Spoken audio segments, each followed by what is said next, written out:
Praise the lord. నేటి దిన వాగ్దానము.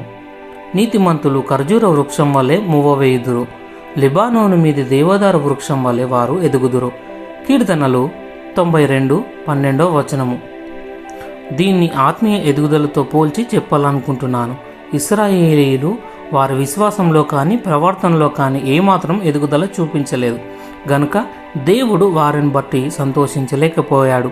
ఒక వ్యక్తి తిరిగి జన్మించినప్పుడు ఆ వ్యక్తి తండ్రి ఇంటిలో ఆత్మీయ బిడ్డగా ఉంటాడు. మన పరలోకపు తండ్రి మన ఎదుగుదలను గమనిస్తుంటాడు. మొదటిగా ఆ వ్యక్తి స్వచ్ఛమైన పాలను త్రాగడం అనగా దేవుని వాక్యాన్ని చదవడంతో ఆరంభించి తర్వాత బలమైన ఆహారం తినడం అనగా ప్రార్థన జీవితం, సహవాసం జీవితం, సాక్ష్యాన్ని చెప్పడం, ప్రసంగించడం, బోధించడం మరియు శిష్యత్వాన్ని కలిగి జీవించాలి.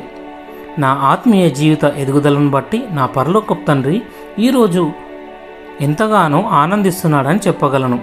నా పరలోకపు తండ్రి నన్ను బట్టి అతిశయించేలా నేను ఉండాలని కోరుకుంటున్నాను. ప్రార్థన. ప్రియ పరలోకపు తండ్రి, నీ చిత్తంలో నీ రాజ్యంలోనికి నన్ను దత్తపుత్రునిగా స్వీకరించినందుకు వందనములు.